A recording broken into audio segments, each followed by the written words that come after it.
माकोता एक ऐसा लड़का जो हमेशा सोचता था कि वो बस एक नॉर्मल हाई स्कूल स्टूडेंट है जो जापान में रहता है। लेकिन एक दिन चांद का देवता उसे अपने पास बुलाता है एक राज बताने के लिए। चांद का देवता कहता है कि उसके माँ बाप ट्रक के नीचे आने की वजह से मार गए थे और उन्होंने उनसे वादा किया था कि उनका बेटा एक हीरो बनेगा। देवता बिना कुछ और कहे उसे एक दूसरी दुनिया में भेज देता है और कहता है कि वहाँ एक देवी मिलेगी जो उसे आगे की बातें बताएगी। जब माको देवी के महल पहुंचता है तो वो उसे बुरा भला बोलती है, जैसे अगली डम लुकिंग, ऐसा बहुत कुछ। देवी कहती है कि उसने पहले ही दूसरे हीरोज ढूंढ लिए हैं जो उसकी दुनिया को बचाएंगे, इसलिए उन्हें उसकी कोई जरूरत नहीं है और वो उसे किसी मॉन्स्टर के साथ दुनिया के एक कोने पर भेज देगी, क्योंकि ये उसका फर्ज है कि वो माको को कुछ पावर्स दे। वो उसे सिर्फ क्रिएचर्स की लैंग्वेज समझने और बोलने की शक्ति देती है। फिर वो उसे बाहर फेंक देती है। वो एक पत्थरों से भरे रेगिस्तान में गिरता है। 3 दिन बिना खाना पानी के वो एक लंबी पहाड़ी की तरफ चलता है और बेहोश होने ही वाला होता है। तभी उसे एक औरत की मदद की पुकार सुनाई देती है। वो दौड़ता है मदद करने के लिए, लेकिन देखता है कि वो एक डरा हुआ सुअर जैसी लड़की है जो इंसानों के कपड़ों में है और एक 2 सर वाला कुत्ता उसे खाने की कोशिश कर रहा है। वो कुत्ते के अटैक से बचता है और अपनी स्पीड से उसे कंफ्यूज कर देता है। फिर उसके गले पर लात मार देता है और एक ही अटैक से वो उसे मार गिराता है। तब उसे समझ आता है कि वो अपनी उम्मीदों से भी ज्यादा शक्तिशाली है। माँ को अपनी ताकत देखकर हैरान होता है और डरा हुआ पिगल मजबूर होता है उसकी दोस्ती कबूल करने पर। वो अपना नाम बताता है हाईलैंड ऑर्क एमा, जो कि उस पहाड़ी के ऊपर की इनविजिबल ड्रैगन के लिए बलि दी जा रही थी। वो उसे अपने गांव ले जाती है और उसे फायर मैजिक सिखाती है। ऐसे माँ को तुरंत सीख लेता है। अगले दिन वो पहाड़ी के ऊपर जाता है एमा को शुक्रिया कहने और ड्रैगन से निपटने, क्योंकि वो स्कूल के आर्चरी क्लब में था। वो फायर को बो और एरो में बदल देता है और एक गेट पर फायर एरो चलाता है। ये बस उसकी प्रैक्टिस शॉट थी, लेकिन एरो गेट को उड़ा देता है और जो बुरे लोग ऑर्क्स को परेशान कर रहे थे वो तुरंत मारे जाते हैं। वो लोग सिर्फ ड्रैगन का नाम लेकर ऑर्क्स को डरा रहे थे, लेकिन अब जब माको ने ड्रैगन के घर को नुकसान पहुंचाया था तो ड्रैगन खुद लड़ने आता है। वहाँ पे तब एक रेड स्मोक सब कुछ घेर लेती है और एक ड्रैगन सामने आता है और माको पर वार करता है। माको सब वारों से बचता है पर तभी स्मोक और घनी हो जाती है, लेकिन हमारा हीरो अपनी नए सेंसर स्किल का इस्तेमाल करके ड्रैगन को ढूंढ निकालता है और सब अटैक से बच के अपने काउंटर अटैक शुरू करता है। वो ड्रैगन के आसपास फायरबॉल बनाता है और उसे धमाका करता है। ड्रैगन चक्कर खाकर रुक जाता है। माको अपनी बॉक्सिंग स्किल्स दिखाता है। सिर्फ 3 पंच में वो ड्रैगन को हरा देता है, लेकिन जैसे ही वो अपनी सुरक्षा कम करता है ड्रैगन अपनी मैजिक आंखों से उसे इल्यूजन में फंसा लेता है। इल्यूजन में माको अपने आर्चरी क्लब की जूनियर माकुमे को देखता है जो काफी सुंदर और पॉपुलर होती है। सपने में माकुमे उसे प्रपोज करती है और थोड़ा पुशी होती है। माको को पता था कि ये सच नहीं हो सकता, क्योंकि उसमें लुक्स, हाइट, दिमाग और पैसा सबकी कमी थी, इसलिए उसे पता चल जाता है कि ये एक इल्यूजन है। वो अपनी पावर का इस्तेमाल करता है और इल्यूजन को तोड़ता है। अब उसे समझ आता है कि ये पावर उसे मून गॉड ने दी थी, इससे वो अपने आसपास के एरिया को अपने हिसाब से बदल सकता है। उसने पहले उस पावर का यूज करके ड्रैगन को महसूस किया था और अब अपने हाथों की ताकत बदलकर इल्यूजन से बाहर निकला। वो बाहर आके ड्रैगन को पीटने के लिए तैयार होता है, लेकिन ड्रैगन बिल्ली की तरह अपनी जान की भीख मांगता है। ड्रैगन सीधे पॉइंट पर आता है और कहता है कि उसने माको की यादें देखी है और वो उसमें इंटरेस्टेड है, इसलिए वो माको को एक कॉन्ट्रैक्ट ऑफर करती है। इसमें वो उसका साथी बनेगा जो दोनों के लिए फायदेमंद होगा। माको पहले हिचकिचाता है, लेकिन आखिरकार कॉन्ट्रैक्ट के लिए हाँ कर देता है। ड्रैगन रिचुअल शुरू करती है और मैजिक उन्हें घेर लेती है। जैसे ही ड्रैगन लड़की कॉन्ट्रैक्ट बनाती है, कॉन्ट्रैक्ट कंप्लीट होते ही वो एक सुंदर लड़की में बदल जाती है, जो कि किसी भी एनिमे का सबसे बेस्ट सीन होता है। माको थोड़ा डिसअपॉइंट होता है क्योंकि वो ड्रैगन सर्वेंट में ज्यादा इंटरेस्टेड था, लड़की में नहीं। ड्रैगन लड़की कहती है कि इसी वजह से माको वर्जिन मर जाएगा। ड्रैगन लड़की समझती है कि ऐसे कॉन्ट्रैक्ट में कमजोर जीव मजबूत वाले के रूप में बदलते हैं, और क्योंकि उसे इंसानी औरत बनना था वो एक सामुराई बन गई, क्योंकि उसने माको की यादों में ड्रामास देखे थे। फिर वो अपने नए मास्टर को अपने डमी प्लेन में ले जाती है, जो कि इमेजिनेशन वाली दुनिया होती है जिसमें सिर्फ वो जा सकती है। वो एक्सपेक्ट कर रही होती है कि वो दुनिया अंधेरी काली होगी, लेकिन वो देखकर हैरान होती है कि वो एक घना हरा भरा जंगल है। इतना बड़ा एरिया अपने कब्जे में देखकर माको सोचता है कि ये फ्री रियल एस्टेट है और वो यहाँ एक शहर बनाना चाहता है। वो सोचता है कि एक मिस्टीरियस और लेजेंडरी जगह होगी। फिर वो ड्रैगन लड़की को ऑर्क्स के पास ले जाता है और बताता है कि वो ड्रैगन उन्हें खाने नहीं आई है। ऑर्क्स माको के सम्मान में पार्टी रखता है। पार्टी में माको एमा से बात करता है और सोचता है कि वो इंटेलिजेंट, काइंड और ऑर्क स्टैंडर्ड के हिसाब से सुंदर भी है। माको सोचता है कि शायद वो इस दूसरी दुनिया में उसकी हीरोइन बन सकती है। इसी बीच ड्रैगन लड़की गांव के मुखिया से कहती है कि उन्हें एक अच्छी जगह शिफ्ट हो जाना चाहिए। अगले दिन सब लोग अपने बैग्स पैक कर लेते हैं और डमी प्लेन में शिफ्ट हो जाते हैं और माको के सपनों के शहर के पहले निवासी बन जाते हैं। माको उन्हें मनाने की कोशिश करता है, लेकिन ऑर्क्स डिसाइड कर लेते हैं। ड्रैगन लड़की सबको उनके घरों और दुकानों के साथ अपने प्लेन में खींच लेती है। टाइम वेस्ट किए बिना ऑर्क्स शहर बनाने में तरक्की करते हैं और माको भी कई मैजिक एलिमेंट सीख लेता है, जिसमें से उसे लगता है कि वो वाटर मैजिक में बेस्ट है और वाइंड मैजिक यूज नहीं कर सकता। बाहर ऑर्क्स पेड़ काटने में परेशान हो रहे होते हैं, तो माको मून गॉड की पावर का इस्तेमाल करता है, जिसका नाम उसने काय रखा होता है।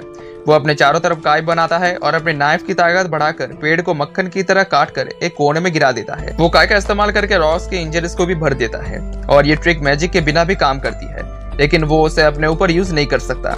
फिर ड्रैगन लड़की एक ड्रॉप आदमी को अपनी बाहों में उठाए हुए वापस आती है जो बेहोश होता है। वो अपने मास्टर से कहती है कि डॉग को ब्लैक स्पाइडर ऑफ डिजास्टर ने चोट पहुंचाई है, जो एक मॉन्स्टर है जो हमेशा भूखा रहता है। जैसे ही वो कहती है, एक जायंट स्पाइडर दीवार तोड़कर डमी प्लेन में घुसने की कोशिश करता है।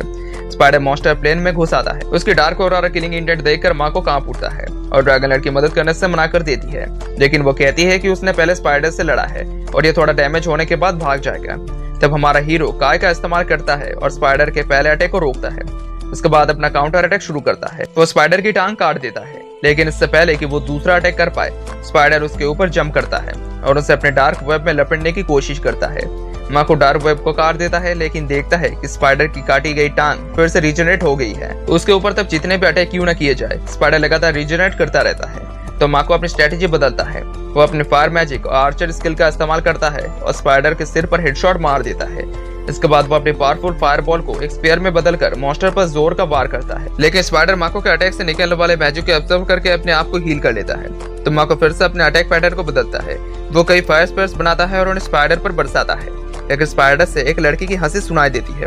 स्पाइडर पूरी तरह हील हो चुका होता है और थके हुए माको पर अटैक करता है। माको अब तक स्पाइडर को रोक रहा था ताकि वो अपने डेवलपिंग सिटी को बर्बाद न करे, लेकिन अब वो गुस्से में आकर एक बड़ी एक्सप्लोजन करता है जो स्पाइडर को उड़ा देता है और उसके पेट में छेद कर देता है। फिर वो अपने फायरबॉल का एक मशीन गन बनाता है जो स्पाइडर को नीचे दबाए रखती है जब तक वो अपना अल्टीमेट अटैक प्रिपेयर करता है। अपना बेस्ट एलिमेंट वाटर का इस्तेमाल करके वो एक पावरफुल वाटर एरो बनाता है और स्पाइडर पर फायर करता है। वाटर स्पाइडर को जंगल में धकेल देता है, लेकिन इतना करने के बाद वो गिर पड़ता है क्योंकि उसने ज्यादा मैजिक का इस्तेमाल किया था। अनलकीली स्पाइडर अभी भी मरा नहीं होता और इतना हील हो जाता है कि माको को जिंदा पकड़ लेता है। ड्रैगन लड़की को डर होता है कि वो अपने मास्टर को मॉन्स्टर से नहीं बचा पाएगी, लेकिन स्पाइडर असल में एक बदमाश निकला जो पेन और डोमिनेशन का दीवाना था। स्पाइडर हर एक पल का मजा ले रहा था और चाहता था कि वो हमेशा माको के साथ रहे, लेकिन ड्रैगन लड़की उसे मुक्का मारकर माको को छुड़ा लेती है।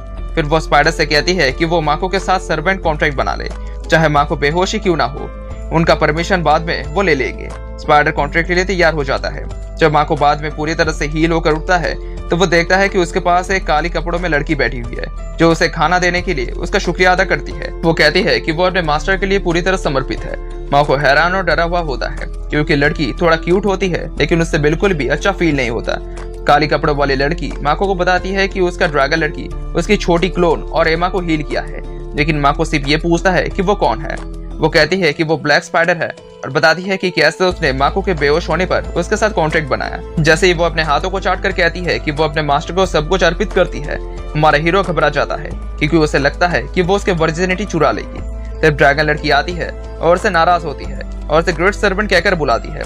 फिर ड्रैगन लड़की उस बुजुर्ग ड्वार्फ को इंट्रोड्यूस करती है, ऐसा उसने कुछ दिन पहले बचाया था। वो बताता है कि वो ड्वार्फ्स की एक प्राचीन लाइन से है जिन्होंने कई लेजेंडरी वेपन्स और आइटम्स को बनाए थे। ड्रैगन लड़की उसकी बहुत तारीफ करती है, लेकिन ड्वार्फ काफी हम्बल होता है और माको का शुक्रिया अदा करता है। फिर ड्वार्फ माको से एक रिक्वेस्ट करता है। वो चाहता है कि उसका गाँव भी डेमी प्लेन में शामिल हो जाए।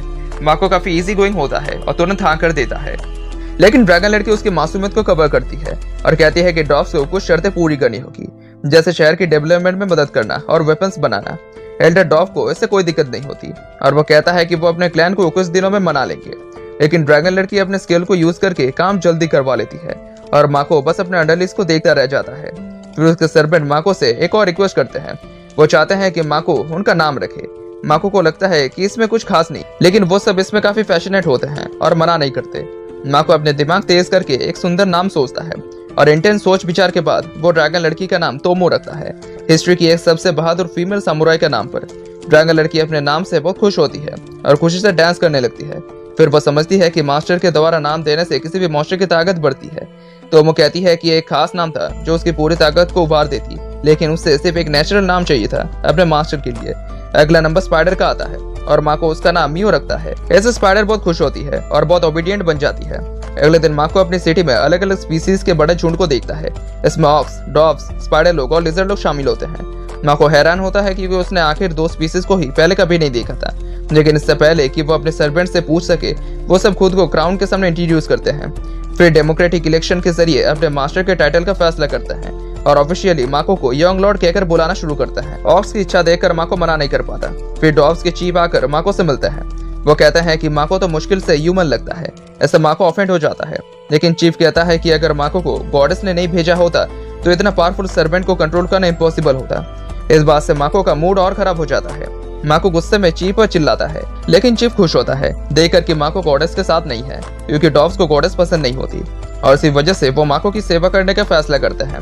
फिर तोमो अपने लिजार्ड लोगों को इंट्रोड्यूस करती है जो उसके फॉलोअर्स होते हैं और वो सभी वाटर और वाइल्ड मैजिक में एक्सपर्ट होते हैं। अब वो सभी माको के सर्वेंट बन चुके होते हैं। फिर मियो अपने स्पाइडर लोगों को इंट्रोड्यूस करती है जो उसके जैसे ही हमेशा भूखे रहने वाले होते हैं। लेकिन जैसे ही मियो ने माको का खून पिया, उनकी कर्स टूट गई और उनका पावरफुल रिजनरेशन एक्टिवेट हो गया। वो लोग भी थोड़े बहुत अपने बॉस की तरह बदमाश होते हैं, लेकिन माको अनकंफर्टेबल महसूस करता है इतना सारे डेमी ह्यूमंस के पास में। अब वो डेस्परेटली ह्यूमन से मिलने की कोशिश करता है। लकीली वो उसे पास ही एक ह्यूमन विलेज में मिलता है। विलेज के बाहर एक और ब्लॉन्ड लड़की दिखाई देती है, लेकिन जैसे ही माको उसके पास जाता है, लड़की डर जाती है और उसे मॉन्स्टर कहकर भाग जाती है। माको हैरान होता है और सोचता है कि शायद लड़की ने कुछ अजीब देखा होगा। लेकिन जब वो गांव के एंट्रेंस पर पहुंचता है तो देखता है कि ह्यूमंस ने बैटल के लिए तैयारी कर ली है। माको पोलाइटली पूछता है कि क्या वो गांव में जा सकता है, लेकिन ह्यूमंस उसकी लैंग्वेज नहीं समझ पाते और उसे मॉन्स्टर समझकर उस पर तीर चला देते हैं। माको अपने बैरियर को एक्टिवेट करता है जो एरोस को रोक देता है और उसे रियलाइज होता है कि गॉडेस ने उसे ह्यूमंस की लैंग्वेज नहीं दी है, इसलिए वो ह्यूमन से बात नहीं कर पाता। घर लौट कर माको 3 लड़कियों तोमो, मियो और एमा से अपने दुख शेयर करता है, जो उसे बताती है कि इस दुनिया में हर क्रिएचर ह्यूमन लैंग्वेज बोल सकता है, बस माको को छोड़कर। फिर एमा माको को समझाती है कि लोगों से उसकी लैंग्वेज की वजह से नहीं बल्कि उसकी शक्ल से डरते हैं। तो वो मजाक में कहता है कि वो उसके अगली फेस की वजह से डरते हैं। इस वजह से माको उसे जोर का स्मैक देता है। असलियत ये है कि माको के पास बहुत सारी मैजिक होती है जो एक भयंकर ऑरा के रूप में लीक होती है, जो 10 डीमन किंग के बराबर होती है और ये ह्यूमन को डरा देती है। एमा उसे अपना ऑरा कंट्रोल करना सिखाती है, लेकिन प्रोग्रेस बहुत कम होती है। लेकिन माको ह्यूमन से मिलने का सपना नहीं छोड़ता, इसलिए वो अपनी ऑरा कंट्रोल करने के लिए दूसरे तरीका ढूंढता है। वो लैंग्वेज सीखने के लिए और अपने चेहरे को छुपाने के लिए मास्क लेना और एक स्पेशल टूल लेने के लिए रेडी हो जाता है। लेकिन ये टास्क बहुत मुश्किल होता है क्योंकि ह्यूमन लैंग्वेज चाइनीज जितनी मुश्किल होती है। धीरे धीरे माको ह्यूमन लैंग्वेज अच्छी तरह सीख जाता है और प्रोनाउंसिएशन में दिक्कत होने की वजह से वो इसे मैजिक की मदद से लिखने का फैसला करता है। ड्रॉप मास्टर एक रिंग बनाता है जो उसकी मैजिक को एफिशिएंटली सरफेस करती है। इस सब के बाद माको नियर बाय टाउन की तरफ निकलता है, एक रिच मर्चेंट के बेटे के नाटक करते हुए, और उसके 2 सर्वेंट उसके बॉडीगार्ड्स बनते हैं। टाउन में जाके उसे लगता है कि सभी लोग बहुत सुंदर दिखते हैं, जबकि उसके सर्वेंट के लिए सब नॉर्मल ही लगता है। तब उसे समझ आता है कि गॉडेस ने उसका क्यों मजाक बनाया था। वो एडवेंचरर गिल्ड के बारे में पूछता है, जहाँ वो रिग, मास्क और माको की इनेबिलिटी को स्पीक को एक कर्ज के रूप में समझते हैं। रिसेप्शनिस्ट ने गिल्ड के नॉर्मल बिजनेस के बारे में बताता है कि कैसे वो इसे SSS तक के रैंक कंप्लीट करके बढ़ सकता है। माको को पता चलता है कि उसे एक मर्चेंट गिल्ड कार्ड भी बनाना पड़ेगा जो सिर्फ एक डोर सिटी में बनता है। फिर वो वहाँ एक पोस्टेड जॉब्स देखने लगता है और देखता है कि गिल्ड का एस लेवल 400 से ऊपर है, लेकिन छोटी मेजरिंग स्क्रोल उनके लेवल मेजर करने के लिए छोटी पड़ती है। तो स्टाफ बड़ी स्क्रोल आता है जो 1600 तक लेवल मेजर कर सकती है। तोमो का लेवल 1300 से थोड़ा ऊपर होता है, जबकि मियो का लेवल 1500 होता है। इस बात से तोमो थोड़ी जेलस होती है। तोमो रिसेप्शनिस्ट से देश की सबसे स्ट्रॉन्ग एडवेंचरर के बारे में बात करती है। रिसेप्शनिस्ट बताता है कि लेवल 900 वुमेन के बारे में जिसका नाम सोफिया होता है, ऐसे ड्रैगन स्लेयर कहा जाता है क्योंकि उसने एक ड्रैगन को मारा था जिसका नाम लेंसर था। तो वो लेंसर को जानती है और उससे पसंद नहीं करती और नेचुरली वो सोफिया से भी नफरत करती है। माको अपना लेवल गिल्ड में चेक करता है और देखता है कि वो सिर्फ लेवल 1 होता है। इस पर पूरा गिल्ड हंसने लगता है। फिर वो एक रूम बुक करता है, लेकिन मैनेजर एक्स्ट्रा चार्ज लेता है जब तक तोमो उसे धमकी नहीं देती कि अगर वो प्राइस नहीं घटाएगा तो वो उसका तोड़ देगी। लेकिन टाउन की सभी चीजें महंगी होती है और तोमो सोचती है कि कुछ फिशी हो रहा है जो एक एक्साइटिंग एडवेंचर की तरफ ले जाएगा। माको कहता है कि उनका पीछा किया जा रहा है और वो सामुराई को पीछे छोड़कर मियो के साथ डिनर डेट पर चला जाता है। वापस आते वक्त वो एक गरीब लड़की से मिलते हैं। लड़की कुछ कहना चाहती है लेकिन हेसिटेट होती है। माको जेंटल और काइंड बनता है लड़की के साथ, लेकिन वो डर जाती है। माको उसे डांट कर कहता है कि बच्चों से ऐसे बात नहीं करते। फिर वो लड़की से बात करता है। लड़की कहती है कि उसके पास एक रिक्वेस्ट है और कहने से पहले ही वो रोकर माको से चिपक जाती है और इमोशनल मैनिपुलेशन से उसे अपने साथ ले जाने के लिए राजी कर लेती है। एक एडवेंचरर अंधेरे कोने से ये देख रहा होता है और खुश होता है कि लड़की अपना काम अच्छी तरह कर रही है। होटल के रूम में लड़की अपना नाम रीन बताती है। वो कहती है कि पहले उसका फादर मिल्क लेने गया और कभी वापस नहीं आया। फिर उसकी सिस्टर रोटी कमाने गई और वो भी वापस नहीं आई। अब वो अकेली है और गरीब है, इसलिए वो माको से मदद चाहती है। तभी तोमो कैरेज के साथ सामान ले जा रही होती है जब कुछ आर्म थीव्स उस पर अटैक करते हैं, लेकिन वो बहुत स्लो और कमजोर होते हैं। तोमो उनका अटैक इजीली डॉज कर लेती है और सिर्फ एक किक से उनकी छाती की सारी हड्डियां तोड़ देती है। फिर वो अपनी तलवार से 2 थीव्स को एक ही वार में काट देती है और एक को पकड़कर होटल रूम में ले जाती है जहाँ माको होता है। माको उसे डांटता है कि बिना वजह लोगों को मारना ठीक नहीं। फिर वो देखता है रिन की बहन तोई का स्केच जो एक छोटी लड़की ने बनाया होता है। माको स्केच देखते ही परेशान हो जाता है क्योंकि तोई बिल्कुल उसकी क्रश आकिमी जैसे दिख रही थी। इसी वजह से वो पकड़ी हुई औरत की मेमोरी चेक करता है और पता चलता है कि उसकी गैंग ने तोई को किडनैप किया है। माको माया और तोमो को तुरंत उसे ढूंढने के लिए कहता है। वो दोनों हैरान होता है कि उनका मास्टर इतना चिंतित क्यों है। इसके बाद लड़कियां पूरी रात डिटेक्टिव बनकर ढूंढने निकलती है। अगले सुबह माको रिन को अपने साथ ले जाता है और डेमी प्लेन से लाए हुए फ्रूट्स मार्केट में बेचकर 500 गोल्ड कॉइन कमाता है। वापस जाते वक्त रिन सिर्फ अपनी बहन के बारे में सोच रही होती है जो उसे छोड़कर चली गई थी। तभी वो किसी को देखकर भागकर कहती है कि वो बस घर जा रही है, लेकिन माको तेज होता है और समझ जाता है कि कुछ गड़बड़ है। वो अपनी काय से देख लेता है कि रिन एक एडवेंचरर के पास जाकर रिपोर्ट कर रही थी। उस एडवेंचरर ने लड़की से कहा था कि वो मर्चेंट से 500 गोल्ड कॉइन्स चुरा लेगा। उसने लड़की को धमकी दी थी कि अगर वो ऐसा नहीं करेगी तो उसकी बहन को तकलीफ दी जाएगी, लेकिन अगर वो चुरा लेगी तो दोनों बहनें हमेशा के लिए अपने घर से फ्री हो जाएंगी। रिन मोरल दिलेमा में होता है, लेकिन अपनी बहन के लिए माको का साथ छोड़कर उस एडवेंचरर की बात मान लेती है। माको सब सुन लेता है और सोचता है कि ये लोग सुधरने लायक नहीं है, लेकिन इस टाउन को डिस्परेटली एक हीरो की जरूरत है। तब तक तोमो और मायो अपना काम कर चुकी होती है और पता कर लेती है कि तोई एक अंडरग्राउंड जेल में जिंदा है। वो बेहाल और कमजोर होती है, लेकिन मायो उसे इजीली हील कर देती है और जेल का दरवाजा तोड़कर कहती है कि चलो मेरे साथ। लेकिन उन्हें टाउन का सबसे पावरफुल एडवेंचरर एक काउबॉय जिसका नाम माइल्स होता है रोक लेता है। उसके साथ वही लोग होते हैं जो अभी रिन को कंट्रोल कर रहे थे। तोमो कहती है कि अब सब समझ में आ गया है। माइल्स बाहर से हीरो बनने का नाटक कर रहा था, लेकिन असल में वो एक घटिया विलन और डरपोक था। वो गुस्से में होता है और उन्हें अपना लेवल फेक करने का दोष देता है, लेकिन फिर अपना रुख बदल कर कहता है कि वो उन्हें अपनी टीम में ज्वाइन करने का मौका देता है। लड़कियां पोलाइटली मना कर देती है, लेकिन माइल्स माको को बेइज्जत करता है, कहता है कि वो बदसूरत है और उसका पैकेज एवरेज आदमी से छोटा होगा। इससे तोमो और मायो गुस्सा हो जाती है और माइल्स को पंच करते हैं। माइल्स अपने पावरफुल शील्ड स्पेल का यूज करता है जो मिसाइल तक को ब्लॉक कर सकता है। तोमो और भी एक्साइटेड होती है और अगले पंच से शील्ड तोड़कर माइल्स को दीवार से टकरा देती है। फिर सब ठग्स को भी हरा देती है। मायो बाकी ठग्स को संभालती है और वॉल्स तोड़ती है और वहाँ कैप्टिव एडवेंचरर को फ्री कर देती है। उस प्रोसेस में वो माइल्स को भी पंच करती है जिससे उसका चेहरा सूज जाता है। वाइस लीडर अभी बचा होता है तो तोमो उसे अपनी इल्यूजन में ट्रैप करती है जिसमें वो खुद को टेंटिकल वाले एनिमे का पार्ट समझता है। अब जब सब टैक्स निपटा दिए गए होते हैं तो लड़कियां बिल्डिंग तोड़ देती है। माइल्स अपनी बची हुई ताकत से तो एक होस्टेज बना लेता है। गुस्से में तोमो और मायो उसे पंच करके चांद तक उड़ा देती है। फिर वो दोनों कंपटीशन करने लगती है कि किसने ज्यादा ठग्स को हराया है और तो इसे जज बनने को कहती है। इस चक्कर में वो टाउन को पूरा तोड़ देती है जैसे कि उस पर मीटियोराइट गिर गया हो।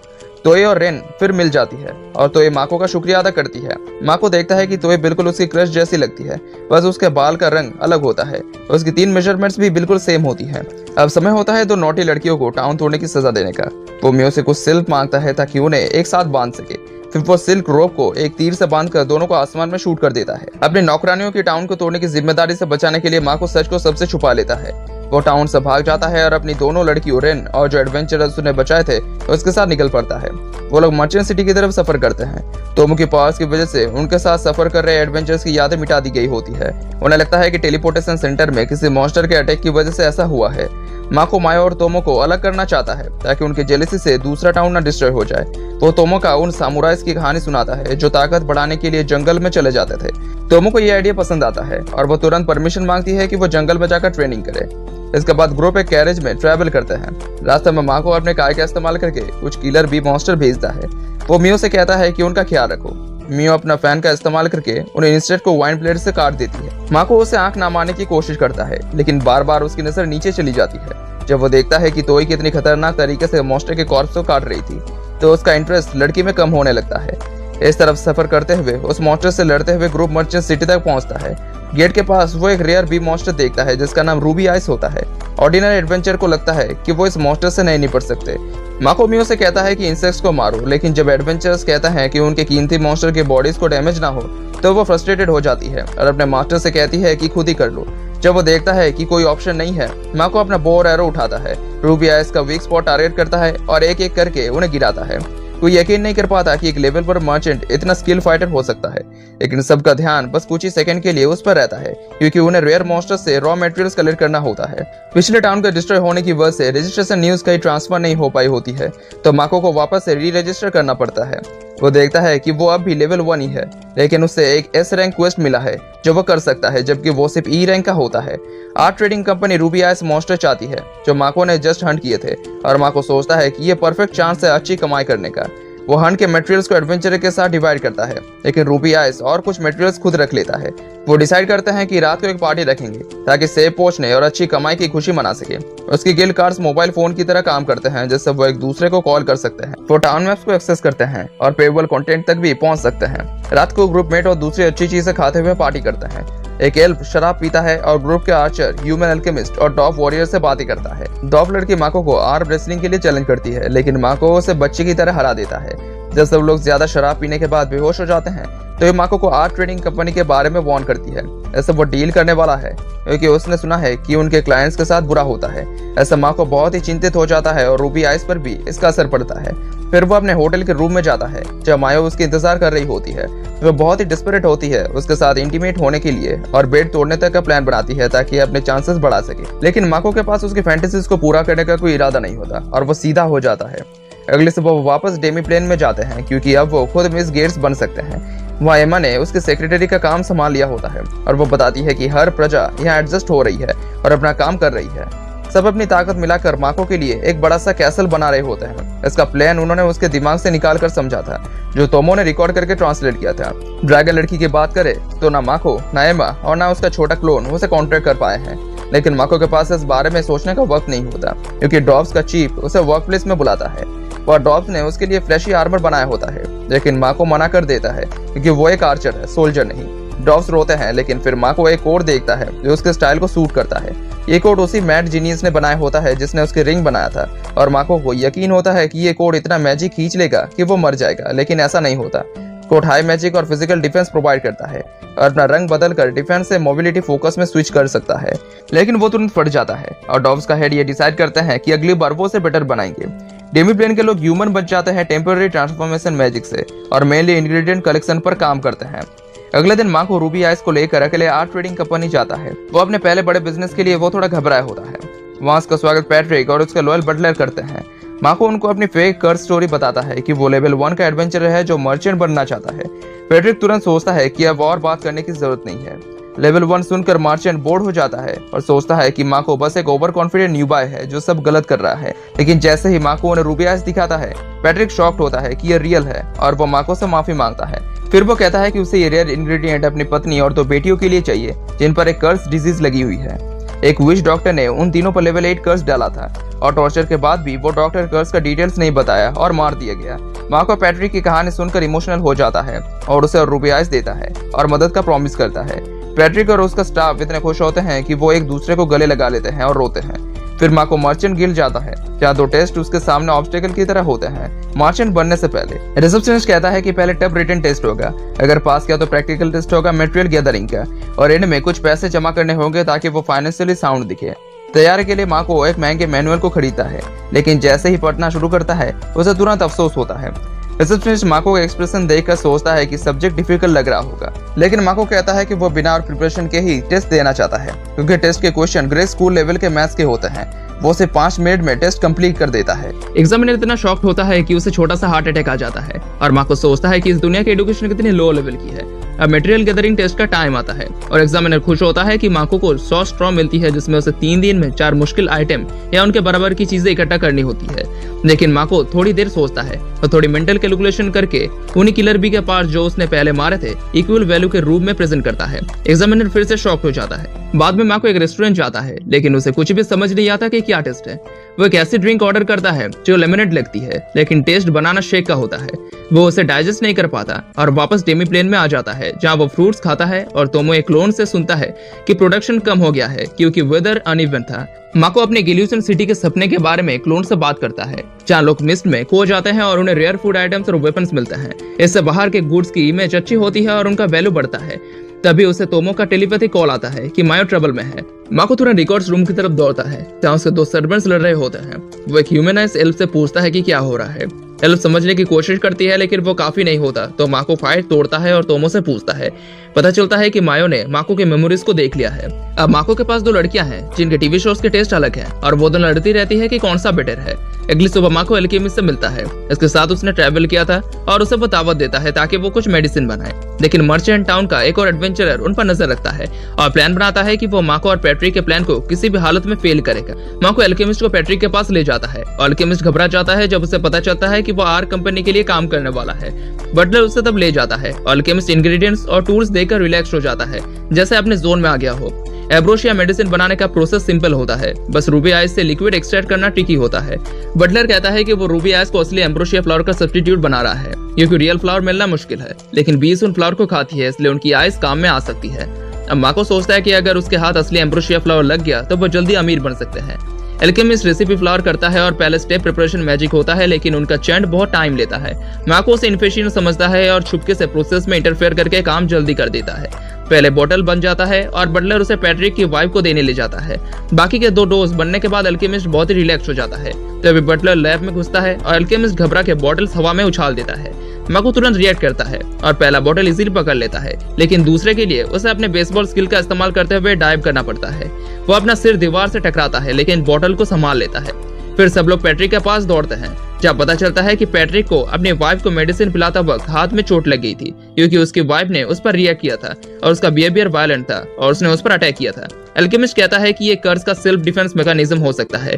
पैट्रिक अपनी दर्द भरी कहानी सुनाता है और कहता है कि वो अब बहुत डर गया है। उसकी बातें माको के दिल को छू जाती है और वो खुद भी वॉलंटियर करता है वो पैट्रिक की वाइफ को कंट्रोल करेगा। पैट्रिक कहता है कि एक लेवल 1 आदमी के लिए ये बहुत मुश्किल होगा, लेकिन सब लोग माको पर भरोसा करते हैं कि वो काफी अच्छा है। माको तब कमरे में जाता है और जमीन पर मेडिसिन लगाकर वाइफ को बाहर निकालने का ट्राई करता है। वो एक्सपेक्ट नहीं कर रहा होता कि वो एक अगली बाल फ्रॉग जैसी ज़ॉम्बी होगी जो बिना वार्निंग का अटैक करेगी, लेकिन वो उसका पहला अटैक आसानी से डॉज कर लेता है। माको जूडो जानता था, तो जब वो ज़ॉम्बी अटैक करती है तो वो उसे नीचे गिरा देता है। जब वो उसको पकड़ के रखता है, पैट्रिक उसको मेडिसिन पिलाता है और वो नॉर्मल हो जाती है, लेकिन बाल नहीं होते, इसलिए अब भी वो थोड़े अगली लगती है। अगले पेशेंट पैट्रिक की बेटियां हैं, जो गंजी ज़ॉम्बीज हैं। पहली बेटी स्पाइडरमैन बनने के नाटक करती है, लेकिन माको उसे रोककर मेडिसिन पिलाता है और वो भी ठीक हो जाती है। एल्केमिस्ट लास्ट डोज लेकर आता है, लेकिन फिर से घिसक कर मेडिसिन हवा में उछाल देता है। बटलर उसे पकड़ लेता है। लास्ट पेशेंट माको से भागने की विनती करता है, लेकिन वो उसका भी इलाज करता है। पैट्रिक देवी का शुक्रिया अदा करता है और माको उसका नाम सुनकर उल्टी करने लगता है। फिर वो बाहर आ जाता है जब उसके 2 सर्वेंट उसके इंतजार कर रहे होते हैं। अचानक उन पर फायर पिलर ट्रैप से अटैक होता है। माको फायर डॉज करता है, लेकिन तोमो और मुओ अपनी जगह पर खड़े रहते हैं बिना इफेक्ट हुए। अटैकर्स वो एडवेंचरस होते हैं जो पहले माको पर जासूसी कर रहे थे। तोमो कहती है कि ये लोग उनका पीछा कर रहे हैं कुछ समय से। लीडर के सिग्नल पर 20 और एडवेंचरस माको की पार्टी को घेर लेते हैं। लीडर तब 2 लड़कियों को अपनी तरफ बुलाता है। मो लीडर के ऑफर लेती है 10 गोल्ड कॉइन्स के बदले। यह माको का प्लान था कि एक लड़की फाइट में ना खेले, जिससे उनके बीच जलन और कंपटीशन कम हो जाए। जब दुश्मन अटैक करता है, माको तोमो को कहता है कि उन्हें अधमरे छोड़ दे, लेकिन वो बस डॉज कर रही होती है और अपने मास्टर से सिग्नल के लिए कहती है। जब सिग्नल मिलता है, वो स्वॉर्ड के बैग से सबको एक एक करके निकाल देती है। आखिर में 2 मुखिया दुश्मन बचते हैं, वॉरियर और विजर्ड। विजर्ड घबरा जाता है और अपने दोस्त को धोखा देकर टेलीपोर्टेशन स्पेल चलाने लगता है, लेकिन पूरा चैंटिंग कंप्लीट करने से पहले माको उसके चेहरे से बास्केटबॉल खेलता है। फिर मेन कल्प्रिट अपना नाम बताता है, टैलेंट का नंबर 1 एडवेंचरर लाइम। वो अटैक करता है तो वो आसानी से उसे डिसआर्म करके जमीन पर गिराता है। वो डर जाता है और सोचता है कि अब उनके अंत आ गया है। तो वो उसके मेमोरीज पढ़ती है और समझती है कि वो बुरा इंसान नहीं है। उसके सलाह पर माको लाइम की बात सुनता है, जो माफी मांगता है और अपनी पूरी कहानी बताता है कि वो पैट्रिक से नफरत करता है। कुछ महीने पहले आर्ट ट्रेडिंग कंपनी अपने मार्केट डोमिनेशन को गलत इस्तेमाल कर रही थी। इससे कई एडवेंचरर्स बिना नौकरी के रह गए थे और कुछ लोग रेकलेस मिशन में अपनी जान भी गंवा रहे थे। इससे एक ऑर्फनेज में नुकसान पहुंच रहा था, जहां लाइम आया था। वो एक विच डॉक्टर के साथ मिलकर पैट्रिक के परिवार पर नींद का कर्ज लगाने का प्लान बनाता है, ताकि वो अपने काम पर दोबारा सोचे। लेकिन वो इविल विच डॉक्टर झूठ बोल रहा था और उसने तीनों औरतों पर इविल कर्ज डाल दिया था, जो धीरे धीरे उन्हें मार देगा। लाइम कहता है कि उसे इसका कोई पता नहीं था। तोमो कंफर्म करती है कि वो सच बोल रहा था, तो माको लाइम को छोड़ देता है और कहता है कि वो अपने साथियों को ख्याल रखे। लेकिन जाने से पहले मायो उसे एग्रीड अमाउंट से ज्यादा पैसे ले लेती है। लाइम पैट्रिक से माफी मांगने चाहता है, जो मेको के रिस्पेक्ट में उसे माफ कर देता है, क्योंकि उसका परिवार अब ठीक है। फिर तोमो उसके अंडर आती है और कहती है कि वो उसका स्पाई बनकर आर्ट ट्रेडिंग कंपनी के बारे में जानकारी इकट्ठा करे, क्योंकि वो उस पर भरोसा नहीं करती। इस बीच डेमी प्लेन में एक छोटी सी प्रॉब्लम होती है, जो मैको और उसके 2 बहुत पावरफुल सर्वेंट को कंसर्न करती है। एमा कंफ्यूज माको को सिचुएशन समझाता है कि डेमी प्लेन के वॉरियर्स उनसे ट्रेनिंग के बाद कॉन्फिडेंस खो रहे हैं, क्योंकि वो उनसे बहुत ज्यादा डिफरेंस से हार रहे हैं। वहाँ पे तब सोल्यूशन की बात होती है और मैको डिसाइड करता है कि वो पहले थोड़ा और चेक करेगा, फिर बात करेगा। लेकिन मायो के स्पाइडर लोग इंडिविजुअल तौर पर स्ट्रॉन्ग है और तोमो की लिजर्डमैन से बेटर परफॉर्म कर रहे हैं। इसलिए दोनों में झगड़ा शुरू हो जाता है। माको उनका झगड़ा रोकता है। तोमो से कहता है कि वो अपने लोगों से बात करे और मायो को साथ लेके सिचुएशन को समझाने जाता है। वो ऑक्स को चेक करता है और अपनी काय पावर से उनकी बातें सुनता है। इसमें वो फार्मिंग और ट्रेनिंग डिस्कस कर रहे होते हैं। उनके हिसाब से मायो और तोमो दोनों ठीक टीचर्स हैं, क्योंकि वो उन्हें करीब आने देते हैं और हिट लेने देते हैं अगर वो मेहनत करते हैं। लेकिन माको एक निर्दयी मॉन्स्टर है, वो उन्हें एक भी मौका नहीं देता। इस बात पर माको थोड़ा बुरा महसूस करता है। फिर तोमो आती है और कहती है कि लिजर्डमैन ने बिल्कुल भी वही किया जो ऑर्स ने किया था। दोनों स्पीसीज छुपकर ट्रेनिंग कर रहे हैं ताकि दूसरे उनकी स्ट्रेटेजीज और टेक्निक ना जान पाए। यही चीज माको को बदलानी है। वो सजेस्ट करता है कि अलग अलग स्पीसीज अपनी स्ट्रेंथ, वीकनेस और स्ट्रेटेजीज शेयर करे और फिर मिलकर कोऑपरेट करके आगे बढ़े। तोमो के पास इस आइडिया को रियलिटी में बदलने का प्लान होता है। जल्द ही एक एरिया बनाया जाता है और लिजर्डमैन और ऑर्स के वॉरियर्स को माको के ऑर्डर पर वहां बुलाया जाता है। तोमो इस शो को कॉन्टेक्ट करती है और कहती है कि दोनों स्पीसीज के सबसे पावरफुल वॉरियर्स अपने लोगों की तरफ से फाइट करेंगे। छोटी तोमो क्लोन रेफरी बनकर बैटल को कंट्रोल करेगी। इसके बाद बैटल शुरू होता है। लिजर्ड वॉरियर एयर कैनन का यूज करता है और फिर जंप करके ऑर्क वॉरियर पर अटैक करता है। ऑर्क वॉरियर शील्ड स्पेल लगाकर अटैक ब्लॉक करता है और पावरफुल ब्लो से काउंटर अटैक करता है जो एरिया को तोड़ देता है। माको उनके लेवल से हैरान होता है, लेकिन तोमो ने कहा था कि पोकर फेस रखो ताकि वॉरियर्स ओवर कॉन्फिडेंट ना हो जाए। लिजर्ड वॉरियर अपने ओपोनेंट को स्लाइस करने के लिए फिर स्ट्रॉन्ग वाइन ब्लेड का यूज करता है। जैसे वो फिनिशिंग ब्लो देने के लिए जंप करता है और को उसके पूंछ को पकड़ के घुमाता है और ग्राउंड पे स्लैम कर देता है।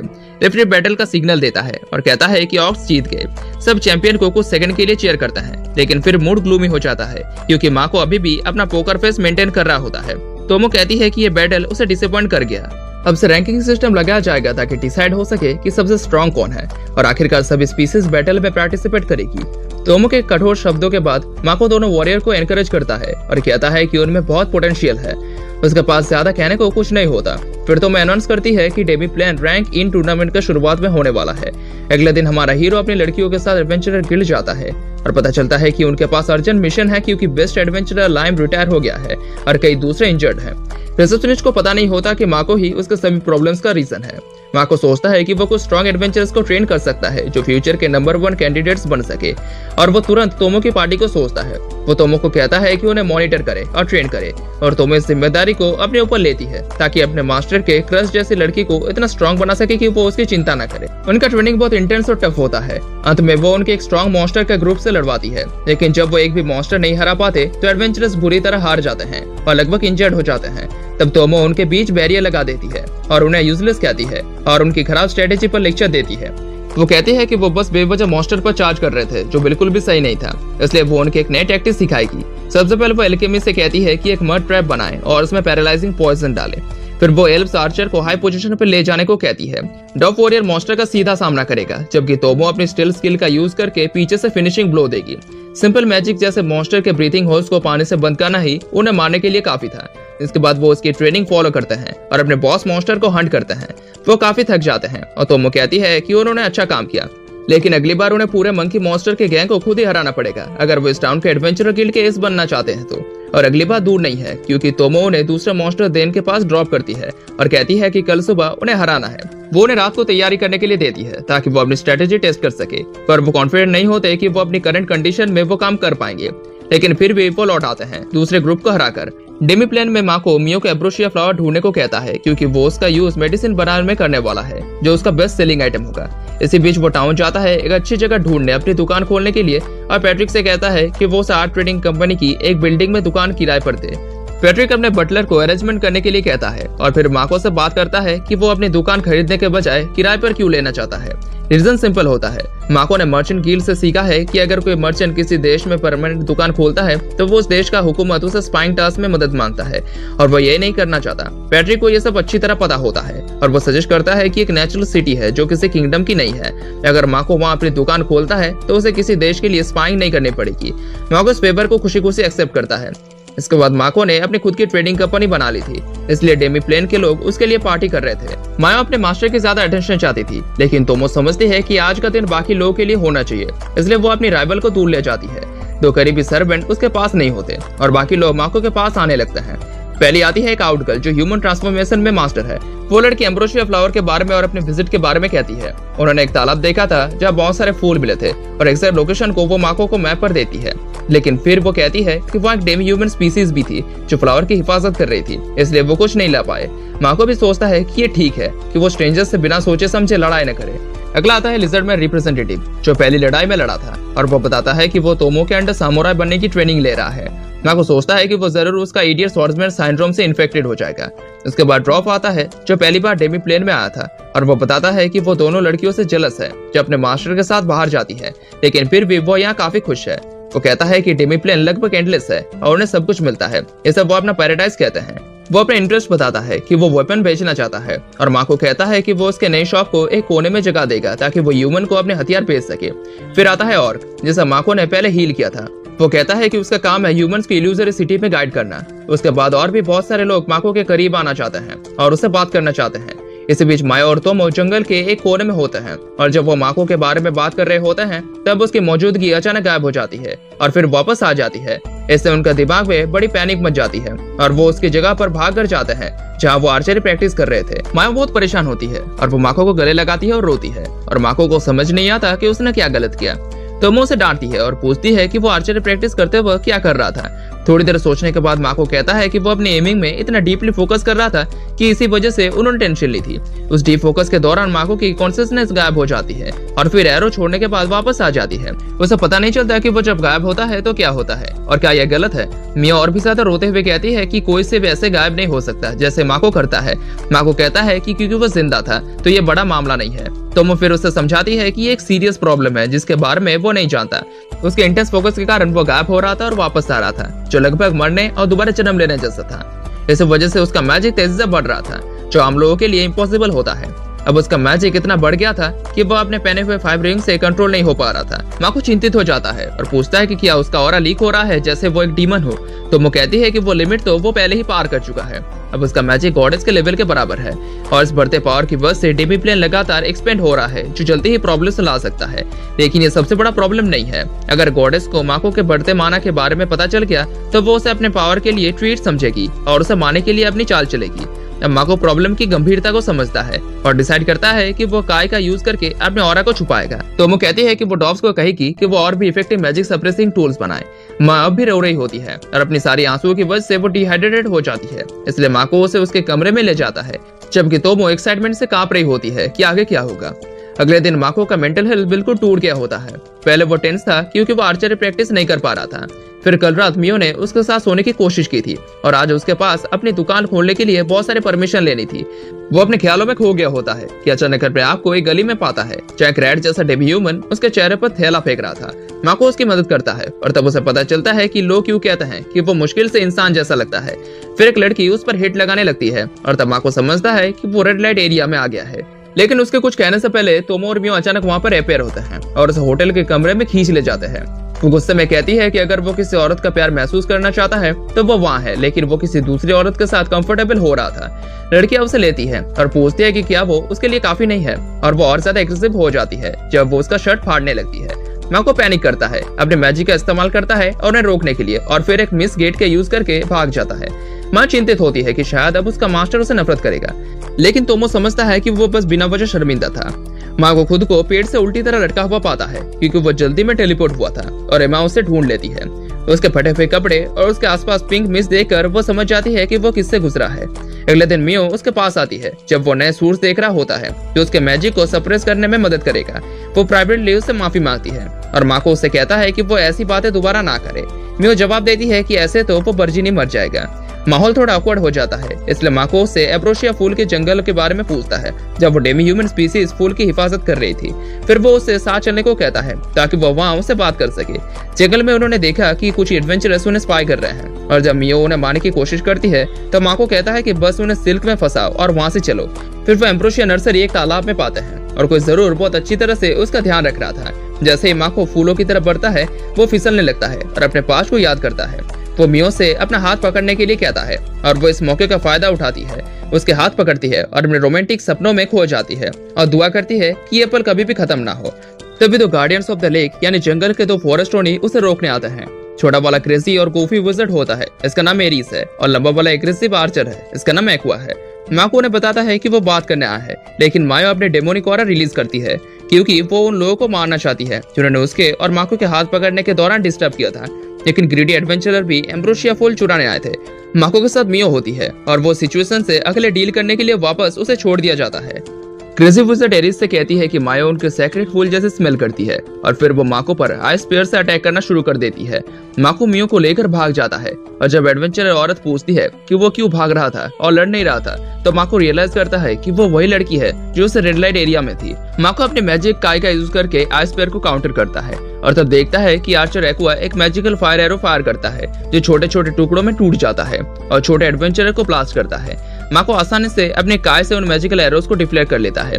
फॉरेस्ट टोनी हैरान होती है कि वो दोनों अटैक्स को रोक सकते हैं। वो अभी भी मियो को लेकर फायर एरो से भाग रहा होता है, लेकिन फिर तोमो टेलीपैथी के लिए उसे कॉल करती है और कहती है कि बस छोटी मोटी बातें कर और उसका मजाक बना। वो सब देख रही है लेकिन कोई मदद नहीं करेगी क्योंकि माको स्पाइडर गर्ल को अपनी फेवरेट जैसे ट्रीट करता है और जब भी वो सामुराई कल्चर के बारे में बात करती है तो वो उसे डांटती है। माको कहता है कि वो उसे कटाना बनाने देगा और एक अल्कोहल फैक्ट्री भी सेटअप कर देगा और ये ब्राइव ड्रैगन को इफेक्ट करता है जो अपने मास्टर को इस सिचुएशन से बचाने के टैक्टिक्स बताती है। पहला, वो कहती है कि वो दूसरे एडवेंचरर्स के आसपास स्मोक स्क्रीन बनाए ताकि अगर फॉरेस्ट टोनी उन्हें ना देख सके तो वो उन्हें अपने मिस गेट के जरिए इल्यूजरी सिटी में खींच ले। माको उसकी इंस्ट्रक्शन फॉलो करता है और फायरबॉल का यूज करके स्मोक बनाता है ताकि तोमो अपना काम कर सके। फिर वो माको को स्पाइडर गर्ल को अपने फेवरेट स्नैक उसका खून खिलाने का ट्रिक बताती है। माको अपना हाथ एक तेज आई स्पाइक बॉल से काट लेता है और उसका खून स्पाइडर गर्ल को देता है जो खुशी खुशी उसे चाटती है और अपने होंठ चूमती है और उसका शुक्रिया अदा करती है। अब जब कुछ भी उसे रोक नहीं रहा था तो माको लड़ने का फैसला करता है। एरिस पहला अटैक करता है। वो एक पावरफुल आइस स्टॉर्म क्रिएट करता है जो इंट्रूडर्स पर अटैक करता है, लेकिन माया अपने डार्क मैजिक का यूज करके स्पेल को कंज्यूम कर लेती है और जब फॉरेस्ट टोनी स्पेल चांट कर रहा होता है माको अपने सर्वेंट की चालाक ट्रिक से इंप्रेस्ड होकर उसे फ्लैश वार्निंग देता है। फिर एक बहुत तेज फायरबॉल यूज करता है जो ब्राइट लाइट्स के साथ ब्लास्ट करता है। फॉरेस्ट टोनी कुछ सेकंड के लिए इमोबिलाइज हो जाते हैं और इस वक्त माको अपने मैजिक का यूज करके उनके वेपन को तोड़ देता है और अगर उनके पास कोई छुपा हुआ हथियार है तो वो उसे मियो से कहता है कि वो अपने मजबूत सिल्क से उन्हें बांध दे। उन्हें बंधक बनाने के बाद वो कहता है कि वो सिर्फ एक बिजनेसमैन है जो बिजनेस डील के लिए आया है, फूल चुराने नहीं। गार्ड्स को ट्रेड ऑफर एक्सेप्ट नहीं करते और कहते हैं कि माको को विलेज ले जाओ चाहे एल्डर्स उसकी बात सुन सके। वो अपने जंगल के गांव में जाते हैं जहाँ एक मैजिकल बैरियर होता है जो माको के अजीब तरह से पहचान लेता है। फिर वो फॉरेस्ट टोनी ट्राइब के एल्डर से मिलता है जो उसे बुरा मान जाते हैं। जब वो पूछता है कि क्या वो एल्फ्स है, वो कहता है कि वो एक अलग स्पीसीज है और असल में रेगुलर एल्फ्स के एंसेस्टर्स है जो एल्फ स्पिरिट्स की पावर पर निर्भर करते हैं। वो फॉरेस्ट टोनी अपनी खुद की नॉलेज से जंगल को कंट्रोल करते हैं। वहाँ पे बिजनेस की बात शुरू होने से पहले चीफ का बेटा डॉन कमरे में आता है जो गर्ल्स के प्रति कठोर और हॉस्टिल होता है। वो अपने पिता और एल्डर्स के साथ झगड़ा करता है और उन्हें कावर्ड और इडियट बुलाता है जो अभी भी गांव में छुपे हैं, जबकि ड्रैगन का बैरियर उन्हें सुरक्षित रखता है। वो शक करता है कि माको सिर्फ एक बिजनेसमैन नहीं है क्योंकि उसने उनके 2 स्किल वॉरियर को हरा दिया था और फिर वो कमरे से चला जाता है एक धमाके वाली वार्निंग देते हुए। फिर माको के एल्डर्स के साथ मुलाकात शुरू होती है जो पूरा दिन लेती है। शाम तक वो मेंटली थक चुका होता है जब वो एरिस और एक्वा से मिलता है जो चाहते हैं कि वो उनके टीचर से मिले। माको ज्यादा लोगों से मिलने के लिए थका हुआ होता है, लेकिन जब वो मना करता है टीचर उनके कमरे की दीवार तोड़कर अंदर आता है। वो एक चेयरफुल डिस्ट्रक्टिव आदमी होता है जो अपने आप को मोंडो कहता है और एक एग्रेसिव एक्सट्रोवर्ट की तरह माको से हाथ मिलाता है। कहता है कि उसने आजकल ऐसा अच्छा महसूस नहीं किया। कमरे की सब लड़कियां उसके जेंडर से इंप्रेस होती हैं और लियो खास तौर पर गुस्सा होता है कि उसने उसका हाथ पकड़ा। वो मोंडो को किक मारकर बाहर निकालती है और जब वो जमीन से टकराता है तो रियलाइज करता है कि माको और उसका सर्वेंट आम इंसान नहीं है। उसका घाव अपने आप ही हील हो जाता है। वो हंसी के साथ कहता है कि वो लोग उससे मिलने का रिग्रेट करेंगे। रात को निकलने से पहले माको मियो से कहता है कि वो फॉरेस्ट टोनी पर, खासकर डॉन और मोंडो पर नजर रखे क्योंकि वो दोनों सस्पिशियस लगते हैं। मियो मिशन एक्सेप्ट करती है और फ्लोर से डिसअपियर होकर पहले टीचर को चेक करने जाती है। जब वो पाती है कि उसके ऊपर जहाँ उसने मारा था वहाँ कोई स्क्रैच भी नहीं है और उसके आसपास के अजीब अननेचुरल अर्थ माना है। माया को पूरा यकीन होता है कि वो किसी चीज से पोजेस्ड है। उसके सेंसेस कहती है कि ये बहुत डिलीशियस होने वाला है। फिर वो दोनों एक टेलीपैथिकल मैसेज को इनक्रप्ट करते हैं अपने वेब के जरिए और पता लगाती है कि वो डीमन के कंसर्न में है और वो लोग मिलकर कुछ बड़ा प्लान कर रहे हैं। माया ये सब माको को रिपोर्ट करती है जो उसकी मेहनत की तारीफ करता है। फिर उससे कहता है कि तोमो के साथ जगह स्वैप कर ले क्योंकि उसे कुछ कंफर्म करना है।